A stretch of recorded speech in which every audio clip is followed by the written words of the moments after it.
Carmen, son of a source, guys, it seemed like everything kind of snowballed on you in the first half. What do you think were some of the main factors in the game getting away from you? First and foremost, defense. We were on the field first, and I don't really have any answers about what happened. They came out. They didn't hit us with anything that we haven't seen all week. We felt like we prepared. We felt like we were ultimately, executing our calls very well. But they were just more. They came ready to play. Yeah, offensively, I thought we did a good job early, driving down, had a PI the first play of the game, kind of had some momentum, ended up, missing a throw at that third down to Melquan. But, we just got to convert, once we drive down to the red zone, we either got to score touchdowns or convert field goals. But really, being the quarterback, we got to make sure we score touchdowns.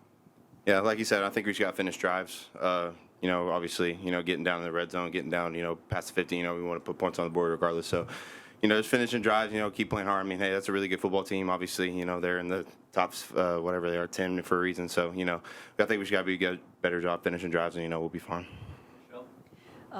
Dashaun, obviously you guys have been a really good tackling team all year. And tonight they seem to just break a lot of tackles, and you guys kind of weren't as sharp in that regard. What makes them so tough to tackle? The running backs, they got a good lower center of gravity. There was a lot of times where you felt like they were going down to the ground with you, then you'll look up and they're still getting yards after the carry. And, defense just didn't execute, gang tackling. And we definitely spoke about that all week. We knew that we had to get multiple bodies on the ball carrier at all times. And, shout out to Oregon. They got two great running backs that kept coming in and getting the job done, and they kept abusing us. And like I said up front, or just in defense in general, we did not get as many hats on the ball as we would have liked. And, that got showcased tonight or exposed. Jalin, for you specifically, when you came in at quarterback, you had some success with direct snap runs. What did you see kind of up the middle that allowed you to be able to do that? They didn't bring a lot of pressure, so I think that, obviously them just kind of standing there waiting to see what's going to happen definitely played in our favor a little bit. Obviously it's good to get different looks in there, get beside whether it's Trenton or me or Scat back there, it's definitely good to get different looks. And I think O-line did a great job. They're going against a really good D-line. They did a really good job in the run game, getting stuff going, and it opened a bunch of gaps for us, and we're successful in the run game because of that. Yeah, guys, the up and down nature of the season, some success followed by falling back. What's that been like being a part of that? And is that just the first year kind of stuff, do you think? For me, it's life. There's going to be ups and downs, and it's how you respond. I thought this team did a great job of coming out that second half and competing. It was 42 to 0 something, and we very easily could have, put our heads down and not even came out the second half to compete. But the offense, we came out, we tried to, have some momentum. Defense did a good job. But for us, it's football, but it's life. You're going to learn, you're going to go through tough things, but it's how you respond to that. We got one more game left, and we're excited for that one. We're going to be looking forward to that one. It's a one-game season at this point, and we're going to give it everything we got. Also, another thing, I don't think it's a point of emphasis to point fingers at anybody, whether to say that it's because of the new coaches and everyone's the first year or all the new players or even the young roster. Since I've been here in May, this team has worked tremendously week in and week out. I feel like I've spoken on this a tremendous amount of times. The season just didn't turn out the way we wanted. We set Camp T together as an entire team, as a brotherhood, and we had dreams and aspirations of what this season was supposed to look like. And obviously, we fell up short tremendously, but there's no finger to point on anyone. Like Trenton said, it's life. We can't control injuries. We can't control, missing guys in certain position rooms that are very key. We can't control some of the games that we end up losing, although you can sit here and say preparation is a little bit more important during the week. But, such things happen, and we just got to learn how to respond and just be better. Trent put it better. It's life. Just to follow up on that then, is there such a thing as learning how to win with it, or setting the culture or those kinds of things, or do you just, that's not really part of it? No, I think the coaches do a good job of trying to get us to understand what buy-in means. And I think trying to coach a bunch of people that are literally 18-year-olds is difficult. I mean, guys, I don't think majority of these guys here have gotten recruited by some of the new coaches here. So everyone's trying to come in and understand what is the actual image that's just trying to be built here. And for us to be our first year here, everyone can look at our record and laugh. Everyone can point at us and say we're the laughingstock of the Pac-12. But these guys work. And like I said, I mean, who would try to sit in a room full of majority of 18-year-old kids and trying to tell them that we need to be a program winning school right now? Good luck with that. And I think just me being the older guy in the room, being able to understand that dynamic, I mean, it kind of helps with the leadership that you see up here. I mean, there are guys that are definitely bought in. There are guys that are capable of showcasing what the coaches want. And again, there's some guys that are more advanced than that. Some guys that are just a little bit behind. I don't want to sit here and say age, but it is. And I feel like once the coaches have a true offseason, a true year with the development that they want to do, the buy-in will come. So, I mean, it's just really about time. Dashaun, with Bo Nix, just what makes him so special and what allowed him to have so much success in that first half? Right, especially in the first half. I mean, he came out, what I'm saying, hitting all his reads, and it kind of felt like there was times where he was just making calls on his own. I know there was a couple series where they had a couple check with me's, but it didn't seem like he was necessarily looking toward the sideline. I think it was just more so his ability to truly be a mastermind out there, get his O-line to hear what cues they need to pay attention to, get the running back to what side he needs to be on, and then ultimately get the wide receivers the same play call as well. So I think that alone about who Bo Nix is, I mean, he's a field general out there. Got nothing but respect for the guy. I mean, he obviously was controlling the entire game from the first snap to the last snap. And I mean, give respect to where respect is due. And Bo Nix is, I mean, that guy. Respect to him.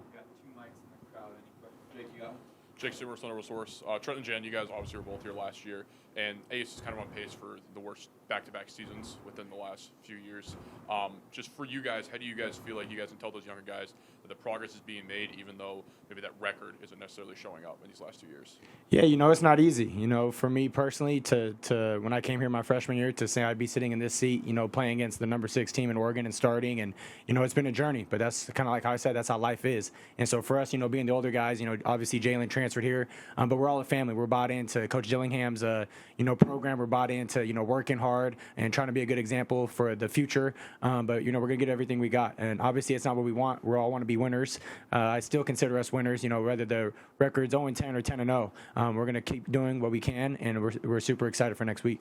Yeah, I mean, like you said, I mean, winning's hard. Like, it's like going out every 1 week. Obviously, you want to go out and win, but like this, like literally winning is the hardest thing to do. So, like, I mean, obviously going against a team like that, you have to do almost everything perfect, and we didn't do that. Obviously, they're a really good football team for a reason. They did everything. They knew kind of what we were doing. So, but I think for the young guys, just going to go out there and play against them. Like, even in the back half of the game, Keith got his first interception as a true freshman playing. So, like, it's just for guys like that. It's like getting on the field, getting experience. Like, yeah, it sucks. Obviously, we're losing. But if you're getting out there, you're getting to play, you're getting to see what it's like. Like, obviously, you're going to see, like, in the next couple of years, like, what we could do.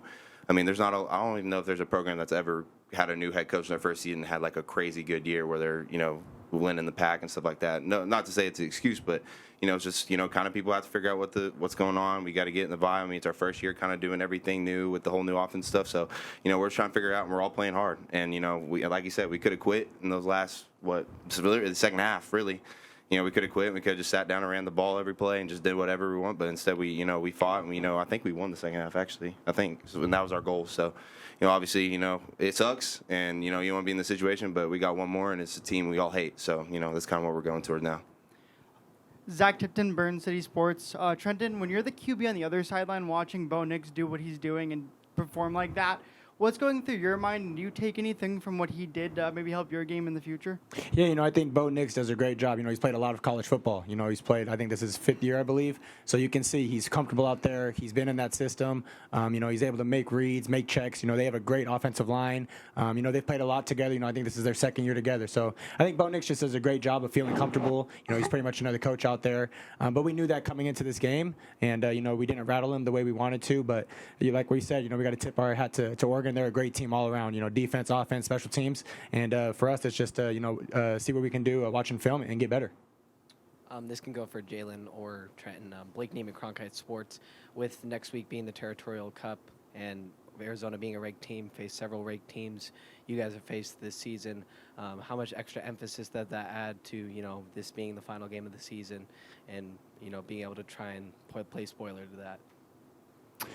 Yeah, I think, for us, it's the last game. Obviously, it's a team down south. They've had a good year. But for us, it's really just going to look in the mirror, see what we can do. Make sure, yes, it's a big game, but we want to make sure it's not too big of a game. But we know we got to control what we can, and we got to give it everything we got. But this is the last one. This is our last game. There's no bowl game for us. We knew that going into this season. So this is our bowl game. This is our chance to send out the seniors the right way and to make sure we come home with a victory. Yeah, I mean, whether they're number one team in the country or the last team, we want to go kick their ass. I mean, that's kind of the MO of us for U of A. I mean, obviously, it's whatever, Arizona Super Bowl, whatever you want to call it. Obviously, we're all going into this week knowing what we want to do, what we want to get accomplished. And, obviously, they're a good football team. They've been well coached. They've done a good job. But I don't care if we've lost 0 games or whatever, or lost, well, I said 0, my bad. Lost every single game. This game's going to be competitive regardless. We're all going to go out there, obviously, get chippy. It's going to be how it is. It's going to be how it is every year. But, we all have a goal, going this week. Obviously, it's put everything behind us at this point and go play this one-game season and go finish out the season 1-0. So that's kind of our mentality going in this week. I give it up for Jonah, the last question. Jonah Krell, Cronkite Sports. For any of you guys, after the loss against Utah, you guys completely turned it around and flipped the script. Is there anything that you can take away from that week and the preparation from that week, maybe mindset-wise, that you can take into this week coming after such a blowout loss? I think just from the defense perspective, I think one thing that we did specifically after the Utah loss was honestly look ourselves in the mirror. I mean, there was a lot of plays that we truly left on the floor, and it was honestly very frustrating. Honestly, sit in the meeting rooms to just watch that. I think we had another good week of honest Monday, and we got to sit there and be real with ourselves. We can't be BSing and trying to find a shortcut way. People played terrible today. Let's just call it what it is. People play terrible, and we got to be able to sit in the meeting rooms and watch that. We got to be able to sit in the meeting rooms and hear Coach yell at us. You know what I'm saying? So I think it's just a thing about maturity. We understand that we got to get back to work. The season isn't over. We have one more game left. Something we can't roll over. We got to wake up, or everyone has to get treatment tomorrow and wake up Monday morning ready to go and go sit in the meeting room and prepared to get yelled at or just prepared to get coached. You know what I'm saying? This is what we do. We're in the business of entertainment, and we understand that every game is going to be perfect. So these are the hidden things that people don't really care about. It's not necessarily about wins and losses. It's how you can recruit. And I think we've done a good job of at least trying to understand what that means here. And I think Monday is just going to be another stepping stone of what the culture is going to be in the future here. And we got to be honest with ourselves. Yeah. For me, it's just we've had 2 games now where we won a game, then we go in the next week and, be blunt, and we got embarrassed. And, going into this next week, obviously, it's like I said multiple times, it's U of A, it's the team down south, it's the game that everybody in Arizona is going to come watch. So if you can't get up for this game because we just got our tail whooped, then you shouldn't be, we shouldn't be in that locker room. Honestly, anyone on the team that, can't get up the next week because we just got our ass whooped is, they shouldn't come out and play for us on Saturday. So, obviously, all of us up here, we're going to try to do a good job of, just practicing hard this week and, getting everything ready we need to do because, like I said, we got one game left. It's a 1-0 situation or 0-1 situation. So we're going to go out there, play as hard as we can. I know Trenton and Dashaun are going to prepare their tails off. I'm going to prepare my tail off. Coach Dilly's going to have a really good plan coming this next game. So I'm excited. It's the last game of the season, so, go finish out on top.